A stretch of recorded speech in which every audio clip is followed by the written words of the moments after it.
ഒടുവിൽ സംഭവിക്കും എന്ന് കരുതിയത് സംഭവിച്ചിരിക്കുന്നു. വീണ വിജയനെ മാത്രമല്ല പൊക്കുന്നത്, വീണയുടെ സ്വത്തുക്കളും കൂടി ഇ ഡി കണ്ടുകെട്ടും. ബാങ്ക് അക്കൗണ്ടുകൾ മരവിപ്പിച്ചു. ഇ ഡിയുടെ ഈ നിർണായക നീക്കം വീണയെ മുഴുവനായി പൂട്ടാനോ അതോ വിജയനിലേക്ക് എത്താനോ? ഇപ്പോൾ CMRലും എക്സാലോജിക്കും തമ്മിലുള്ള ഇടപാടുകൾ മുഴുവൻ അവിശുദ്ധമായിരുന്നു. ആ രീതിയിൽ വലിയ തോതിലുള്ള സാമ്പത്തിക ഇടപാടുകൾ നടത്തി. ഇത് ശരിയായ രീതിയിലല്ല എന്ന് ഇ ഡിക്ക് ഏതാണ്ട് ബോധ്യപ്പെട്ടു എന്നാണ് ഇതിലൂടെ നമുക്ക് മനസ്സിലാകുന്നത്. അതായത് വീണ വിജയൻ്റെ പേരിലുള്ള സ്വത്തുക്കൾ കണ്ടുകെട്ടും. അങ്ങനെയാണെങ്കിൽ വീണ വിജയൻ ഇതിനകത്തൊരു പ്രധാന കുറ്റവാളിയാണ്. വീണ വിജയൻ്റെ സ്വത്തുക്കൾ കണ്ടുകെട്ടുമ്പോൾ എന്തിനാണ് കണ്ടുകെട്ടേണ്ടത്? അതൊരു പ്രധാനമല്ലേ. 2019 ഇ ഡി നടത്തിയ അന്വേഷണത്തിൽ ഏതാണ്ട് 130 കോടിയോളം രൂപ ചെലവഴിച്ചതായിട്ടുള്ള വ്യാജ ഇടപാടുകളുടെ രേഖകൾ കിട്ടി. 130 കോടി രൂപയൊക്കെ ഒരാൾ ചെലവഴിക്കുക എന്ന് പറഞ്ഞാൽ എത്ര വലിയ എമൗണ്ട് ആണെന്ന് ആലോചിച്ച് നോക്ക്. അത് എക്സാലോജിക് എന്ന് പറയുന്ന കമ്പനിയുമായി ബന്ധപ്പെട്ട് CMR നൽകിയ പണമാണെങ്കിൽ അതിൽ വീണയ്ക്ക് നിർണായകമായ ഒരു പങ്കുണ്ട്. ഇ ഡി ഉദ്യോഗസ്ഥർ ഈ അന്വേഷണം നടക്കുന്ന കൂട്ടത്തിൽ തന്നെ കണ്ണൂർ ജില്ലയിൽ ഒരു അന്വേഷണത്തിനായിട്ട് പോയി. അവിടെ പിണറായി അതുപോലെ തന്നെ പാതിരിയാട് തുടങ്ങിയ വില്ലേജുകളിൽ നടത്തിയ പരിശോധന.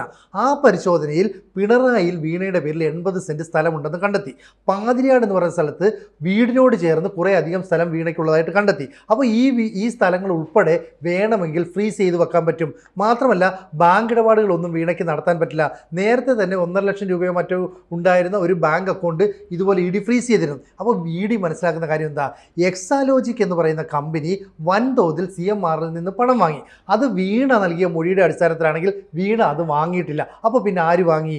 അതായത് വീണയുടെ പേരിലുള്ള ബാങ്ക് അക്കൗണ്ട് വഴി മറ്റാരോ ഈ പണം കൈകാര്യം ചെയ്തു. കൃത്യമായ അന്വേഷണം അതിൻ്റെ ലെവലിലേക്ക് പോയാൽ അത് പിണറായി വിജയനിലേക്കോ ആ കുടുംബത്തിലെ മറ്റൊരാളിലേക്കോ വിരൽ ചൂണ്ടാനുള്ള എല്ലാ സാധ്യതയുണ്ട്. ഇവിടെ ഇപ്പോൾ സംഭവിച്ചത് എന്താ? മൊത്തം 130 കോടി രൂപയുടെ അനധികൃത ഇടപാടുകൾ നടത്തിയതിൻ്റെ രേഖകളാണ് കിട്ടിയത്. ആ കൂട്ടത്തിൽ ഒരു 2.78 കോടി രൂപയുടെ കണക്ക് വരുന്നു.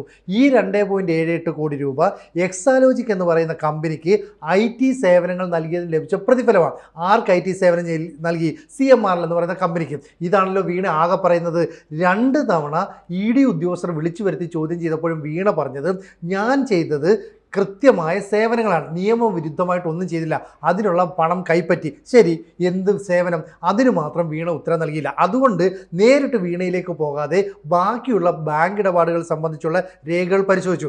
അപ്പോഴാണ് 130 കോടിയിലധികം രൂപയുടെ കൈമാറ്റം നടത്തിയത്. ഇതിൽ വലിയൊരു തുക വിദേശത്തെ ബാങ്കിലേക്ക് കൈമാറ്റം ചെയ്യപ്പെട്ടു എന്നൊരു സംശയമുണ്ട്. കാരണം പണം വിദേശത്തേക്ക് പോയി. വിദേശത്തേക്ക് പോകുകയാണെങ്കിൽ ഒന്നുകിൽ അവിടെ ഒരു കടലാസ് കമ്പനി രൂപീകരിച്ച് അതിൽ പണം ഇൻവെസ്റ്റ് ചെയ്യാം, അതല്ലെങ്കിൽ മറ്റേതെങ്കിലും ആളുകളുടെ വ്യക്തിപരമായ അക്കൗണ്ടിലേക്ക് പോകാം, അതിൻ്റെ ഡീറ്റെയിൽസ് എടുക്കണം. പക്ഷേ ഇതിന് ചുവട് പിടിച്ച് ഇ ഡി ബഹറിൽ അന്വേഷണം നടത്തിയപ്പോൾ അവിടുത്തെ ബാങ്കിൽ നിന്ന് വീണയുടെ ഈ ട്രാൻസാക്ഷനുമായി ബന്ധപ്പെട്ട മുഴുവൻ രേഖകളും അവിടുത്തെ ഡേറ്റാ ബേസിൽ നിന്ന് ഡിലീറ്റ് ചെയ്തു. അങ്ങനെ ഡിലീറ്റ് ചെയ്യണമെങ്കിൽ ആ ബാങ്കിൽ എത്രത്തോളം ഇൻഫ്ലുവൻസ് ഉണ്ടായിരിക്കണം? ഇവിടെ ഒരാഴ്ചയ്ക്ക് മുമ്പ് ഇ ഡി ഉദ്യോഗസ്ഥർ ഒന്നിച്ചു ചേർന്ന് ഒരു വളരെ സുപ്രധാനമായ യോഗം നടത്തി. അതിൽ ഇ ഡിയുടെ അഡീഷണൽ ഡയറക്ടർ ഉൾപ്പെടെ പങ്കെടുത്തു. അങ്ങനെ പങ്കെടുത്തു കഴിയുമ്പോൾ അടുത്ത സ്റ്റെപ്പ് എന്താണെന്ന് ഉദ്യോഗസ്ഥരോട് വിശദീകരിക്കാനും നിങ്ങൾ അവിടെ ഇന്ന കാര്യങ്ങൾ ചെയ്യുമ്പോൾ ഏതൊക്കെ പ്രതികരണം ഉണ്ടാകുമെന്നുള്ള ഒരു മുന്നറിയിപ്പ് നൽകാനുമാണ്. അങ്ങനെ ചെയ്താൽ നമ്മൾ എന്തായിരിക്കും അടുത്ത സ്റ്റെപ്പ് വെക്കേണ്ടത്?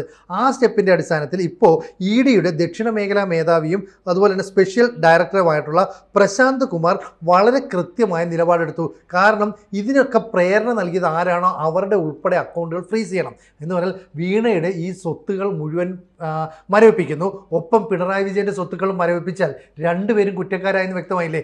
ഇവിടെ എക്സാലോജിക് എന്ന് പറയുന്ന കമ്പനിയുടെ പേരിൽ ഈ പണം മുഴുവൻ മേടിച്ചിട്ടുണ്ടെങ്കിൽ വീണയല്ല കമ്പനിയുടെ ഉടമസ്ഥ, നിഴൽ വ്യക്തിയായിട്ട് നിൽക്കുന്നത് പിണറായി വിജയനാണ്. അപ്പോൾ പിണറായി വിജയൻ്റെ കടലാസ് കമ്പനിക്ക് 130 കോടി രൂപ ഈ CMR നൽകി. എന്തിന്? അപ്പോൾ 10 വർഷം പിണറായി സർക്കാർ ഇവിടെ ഭരിച്ചിരുന്ന സമയത്ത് എപ്പോഴൊക്കെയോ അനധികൃതമായിട്ട് പണം ഇവിടെ വിനിയോഗിച്ചു അല്ലെങ്കിൽ ഉപയോഗിച്ചു എന്ന് ഇ ഡി കൃത്യമായിട്ട് കണ്ടെത്തുന്നു. ഇതുകൊണ്ടാണ് ഇ ഡി ഈ വിവരങ്ങൾ, അതായത് വീണ നൽകിയ മൊഴികൾ നേരത്തെ ഈ SFIO നൽകിയ മൊഴിയുമായിട്ട് കമ്പയർ ചെയ്ത് SFIOയ്ക്ക് നൽകിയ മൊഴിയിൽ വീണ പറഞ്ഞ കാര്യങ്ങളും ഇതുമായിട്ട് യാതൊരു പൊരുത്തവുമില്ല. മാത്രമല്ല CMRL എന്ന് പറയുന്ന കമ്പനിയുടെ ഉടമസ്ഥരായിട്ടുള്ള ഈ കർത്തയുടെ മക്കളുണ്ടല്ലോ, ശരണസ് കർത്തയുണ്ട്, മറ്റൊന്ന് ഷിബി, ഈ 2 പേരെയും ചോദ്യം ചെയ്തപ്പോൾ അവർ നൽകിയ മൊഴിയുണ്ട്. ഞങ്ങൾ പണം കൊടുത്തു, ആ പണം കൊടുത്തതിന് ആദായ നികുതി വകുപ്പിൽ നിന്ന് ഞങ്ങൾക്ക് അതിൻ്റെ അതിൽ ഇളവ് ലഭിക്കുകയും ചെയ്തു. കാരണം അവരെ സംബന്ധിച്ച് അത് മതി, പണം എവിടെയൊക്കെ കൊടുത്തു എന്ന് കാണിച്ചാൽ മതി. ഈ കൊടുത്ത കാര്യമൊന്നും വീണ വിജയൻ പറഞ്ഞിട്ടില്ലെങ്കിൽ, അല്ലെങ്കിൽ വീണ തൈക്കണ്ടിൽ പറഞ്ഞിട്ടില്ലെങ്കിൽ ഇവർക്കെതിരെ കുരുക്കുമുറുകും. അപ്പോൾ വീണ ഒറ്റയ്ക്കകത്തേക്ക് പോകും. ഒറ്റയ്ക്കകത്തേക്ക് പോകാൻ പറ്റില്ല. കാരണം വീണയ്ക്ക് ഇതിൻ്റെ ബാക്കി ഇടപാടുകളെക്കുറിച്ച് ഒന്നും അറിയില്ല. മറ്റാരാണ് ഈ കാര്യങ്ങളൊക്കെ ചെയ്തത്? അതുകൊണ്ട് വീണ്ടും ഈ CMR ഉദ്യോഗസ്ഥരെ വിളിച്ചു വരുത്താനുള്ള സാധ്യതയുണ്ട്. CMR ഉദ്യോഗസ്ഥരെ വിളിച്ചു വരുത്തി അവിടെ നിന്ന് വീണ്ടും മൊഴി എടുത്തു കഴിഞ്ഞാൽ ഒരു കാര്യം ഉറപ്പാണ്, CMRലെ ഉടമസ്ഥരുടെ അക്കൗണ്ടും ഫ്രീസ് ചെയ്യാം. അതായത് നിങ്ങൾ എന്തിനാണ് 130 കോടി രൂപ അവിടെ കൊടുത്തത്, ഈ 130 കോടി ഇടപാടിന് എന്തൊക്കെ കാര്യങ്ങൾ ചെയ്തു, അപ്പോഴാണ് പഴയ ലിസ്റ്റുകൾ മുഴുവൻ വരുന്നത്. അതിനകത്ത് എന്തോ ഉണ്ടാവും, പൊല്യൂഷൻ കൺട്രോൾ ബോർഡിന് അനധികൃതമായിട്ട് സർക്കാരിൽ നിന്ന് ചില വിട്ടുവീഴ്ചകൾ ചെയ്യാനുള്ള സമ്മർദ്ദം ഉണ്ടായി. ആ സമ്മർദ്ദം ആർക്ക് വേണ്ടിയിട്ടാണ്? ഈ കരിമണൽ കർത്തയ്ക്ക് വേണ്ടിയിട്ടാണ്. ആ സമ്മർദ്ദത്തിൻ്റെ പ്രതിഫലം എന്ന നിലയിൽ കോടികൾ ഏതോ അക്കൗണ്ടിലേക്ക് ഒഴുകി. അപ്പോൾ ഒരേ സമയം CMRലെ ഉടമസ്ഥരുടെ അക്കൗണ്ടുകളും വീണ വിജയൻ്റെ അക്കൗണ്ടും പിണറായി വിജയൻ്റെ അക്കൗണ്ടും ഫ്രീസ് ചെയ്താൽ ഒരു കാര്യം നമുക്ക് ബോധ്യമാണ്, ഇവർ ഗുരുതരമായ കുറ്റങ്ങൾ ചെയ്തു എന്നുള്ളത് ED കണ്ടെത്തി. 2 തവണയാണല്ലോ വിളിച്ചു വരുത്തിയതും. ഈ ആഴ്ച വീണ്ടും വീണയ്ക്ക് നോട്ടീസ് നൽകും. നോട്ടീസ് നൽകി വീണയെ വിളിച്ചു വരുത്തുമ്പോൾ ഈ 2 തവണ നൽകിയ മൊഴി, SFIO നൽകിയ മൊഴി, ഒപ്പം CMRന്റെ ഉടമസ്ഥരായ, അതായത് കർത്തയുടെ മക്കളുണ്ടല്ലോ, ശരണസ് കർത്തയെ, ഷിബി നൽകിയ മൊഴി, ഇതെല്ലാം കൂടെ കമ്പയർ ചെയ്ത് പരിശോധിക്കും. ഇതിൽ ഷിബി മാത്രമാണ് വീണ പറഞ്ഞ കാര്യങ്ങളുമായിട്ട് ഏതാണ്ട് യോജിക്കുന്ന കാര്യങ്ങൾ പറഞ്ഞത്. കാരണം എന്താ അറിയാം, വീണയും ഷിബിയും തമ്മിൽ നല്ല സുഹൃത്തുക്കളാണ്. അപ്പോൾ ഇവിടെ അനധികൃതമായ ഇടപാടുകൾ നടത്തി പണം ധാരാളം ചെലവഴിച്ചു എന്നൊക്കെ പരസ്യമായിട്ട് വീണയ്ക്ക് സമ്മതിക്കേണ്ടി വരും. വീണ അത് സമ്മതിച്ചാൽ അടുത്ത നീക്കം കൃത്യമായിട്ട് ആരിലേക്കായിരിക്കും? പിണറായി വിജയനിലേക്കായിരിക്കും. അതുകൊണ്ടാണ് പിണറായിലും പാതിരിയോടുമൊക്കെ പോയിട്ട് ED ഉദ്യോഗസ്ഥർ വില്ലേജ് ഓഫീസിലെ രേഖകൾ പരിശോധിച്ച് ഇവർക്ക് എത്രത്തോളം സ്വത്തുണ്ടെന്ന് കണ്ടെത്തിയത്. കൂടാതെ ഇവർക്ക് കിട്ടിയ പൈസ ഉപയോഗിച്ച് ഇവരെന്തെങ്കിലും നിക്ഷേപം നടത്തുകയോ എന്തെങ്കിലും റിയൽ എസ്റ്റേറ്റ് ഇടപാടിൽ പണം ഇറക്കുകയോ ഫ്ലാറ്റോ വീടോ വാങ്ങിക്കുകയോ ചെയ്തോ, ഇതാണ് ED പ്രധാനമായും പരിശോധിച്ചത്. അതിൻ്റെ വിവരങ്ങൾ ഇനി പുറത്ത് വരാനിരിക്കുന്നതല്ലേ ഉള്ളൂ. തീർച്ചയായിട്ടും. അതായത് ഇതുവരെ എനിക്ക് തോന്നുന്നില്ല വീണ വിജയൻ ഇത്തരമൊരു ഘട്ടത്തിലേക്ക് എത്തുമെന്നുള്ളത് ആരും പ്രതീക്ഷിച്ചിട്ടുണ്ടാവില്ല. ED മുൻ മുഖ്യമന്ത്രിയുടെ മകളുടെ സ്വത്ത് കണ്ടെത്തുക എന്നൊക്കെ പറയുന്നത്, ഇതൊക്കെ എനിക്ക് തോന്നുന്നു ഇതിനു മുൻപ് ഇങ്ങനെ ഒരു കാര്യമൊന്നും കേരളത്തിൽ കേട്ടിട്ട് പോലും നമ്മൾ ഉണ്ടാവില്ല. അതും പാർട്ടിയിൽ പ്രാഥമിക അംഗത്വമില്ലാത്ത, പാർട്ടി അണിയല്ലാത്ത, പാർട്ടി നേതാവല്ലാത്ത ഒരാൾ, മുൻ മുഖ്യമന്ത്രിയുടെ മകൾ മാത്രം, പാർട്ടിയുമായിട്ട് യാതൊരു ബന്ധവുമില്ല. പക്ഷേ അച്ഛൻ മുഖ്യമന്ത്രിയായിരുന്നു, ഇപ്പൊ പ്രതിപക്ഷ നേതാവ്, രണ്ടാമത്തെ ഭർത്താവ് പൊതുമരാമത്ത് വകുപ്പ് മന്ത്രി.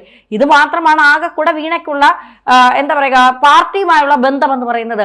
അങ്ങനെ നോക്കുമ്പോൾ വീണയുടെ പിണറായിയിലെ സ്വത്തുക്കൾ 80 സെന്റ് വസ്തു, വീണ്ടും അതിന്റെ വീടും പരിസരമുള്ള ചേർന്നുള്ള വസ്തു, അതായത് വീടടക്കം ED കൊണ്ടുപോകുന്നു എന്നതാണ് യാഥാർത്ഥ്യം. ഇപ്പൊ തന്നെ CPM-ൽ പൊട്ടിത്തെറികൾ തുടങ്ങിയിട്ടുണ്ട്. കാരണം ശൈലജ ടീച്ചറിനെ മറ്റാരെങ്കിലും അവിടെ മാറ്റിയിട്ട് ശൈലജ ടീച്ചറിനെ അവിടെ നിർത്തി ജയിപ്പിച്ച് പ്രതിപക്ഷ നേതാവാക്കണം എന്നൊക്കെ പറഞ്ഞുകൊണ്ടുള്ള പൊട്ടിത്തെറിയും ഇതൊക്കെ സെപ്റ്റംബറിൽ വിശാല സമ്മേളനം കോഴിക്കോട് നടക്കുന്നുമുണ്ട്. അപ്പൊ സ്വാഭാവികമായും CPM മുഴുവൻ വല്ലാത്തൊരവസ്ഥയിൽ പോകുമ്പോഴാണ് ഇടുത്തി പോലെ പിണറായിയുടെ തലയിലേക്ക് മകളുടെ എന്താ പറയുക അടപടല മകളെ കൂടി ED കൊണ്ടുപോകുന്നു എന്ന് കേൾക്കുമ്പോൾ ഏതച്ഛന് താങ്ങാൻ കഴിയും ഈ വേദന?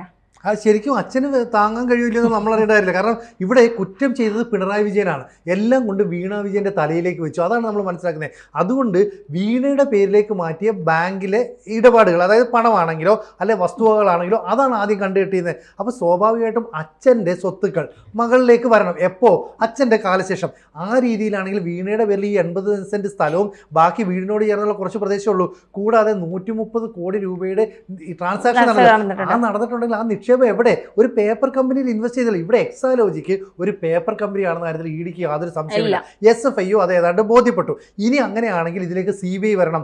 ആ CBI വരുന്നതിന് മുമ്പ് ഒരിക്കൽ കൂടി നോട്ടീസ് അയച്ച് വീണ വിജയനെ ED ഓഫീസിലേക്ക് വിളിച്ചു വരുത്തും. അത് മാത്രമല്ല സിജി, ഈ അടുത്ത കാലത്ത് സ്വപ്ന സുരേഷ് ഒരു ഇന്റർവ്യൂവിൽ പറഞ്ഞിട്ടുണ്ട്, ഇന്ത്യ വിട്ട് അമേരിക്കയിൽ സെറ്റ് ആവേണ്ട, അതായത് ഒരു രോഗമുണ്ട്, ആ രോഗത്തിന് ഇവിടെ ഒന്നും ചികിത്സയില്ല, അമേരിക്കയിൽ മാത്രമേ ചികിത്സയുള്ളൂ എന്ന് പറഞ്ഞ് അമേരിക്കയിലേക്ക് പോയിട്ട് പിന്നെ തിരിച്ചു വരാതിരിക്കുക എന്നൊരു രീതി കൂടി കണ്ടുവച്ചിട്ടുണ്ട് വിജയൻ എന്നാണ് കേൾക്കുന്നത്. അങ്ങനെയാണെങ്കിൽ മുങ്ങാനുള്ള ചില തീരുമാനവും ഇതിൻ്റെ ഇടയ്ക്ക് നടക്കുന്നുണ്ടാകാം, അറിയില്ല. ഇനി മകളെ മുക്കുമോ അതോ ED ഇനി വിദേശത്തൊക്കെ ചികിത്സാർത്ഥം ഇന്ത്യ വിടാൻ തയ്യാറെടുക്കുന്നു എന്നൊക്കെയാണ് കേൾക്കുന്നത്. കാരണം അത്ര വലിയ രോഗമൊന്നുമില്ല, മൂത്രശങ്ക. 50 വയസ്സിന് മുകളിലുള്ള ഒരാൾക്ക്, ഒരു പുരുഷൻ ഉണ്ടാകുന്ന രോഗമാണ് ഈ BPH എന്ന് പറയുന്നത്, മൂത്രശങ്ക. അതിന് കേരളത്തിൽ ചികിത്സയുണ്ട്. അത് സാധാരണ രോഗമാണ്, ക്യാൻസർ പോലെയുള്ള രോഗമൊന്നുമല്ല.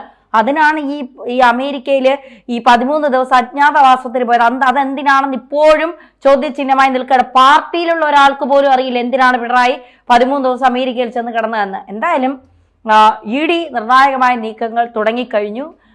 സ്വത്തുക്കൾ കൂടി കണ്ടുകെട്ടിയാൽ വലിയ പരിങ്ങലാകും CPM-ന്റെ അല്ലെങ്കിൽ വിജയന്റെ അവസ്ഥ എന്ന് പറയുന്നത്.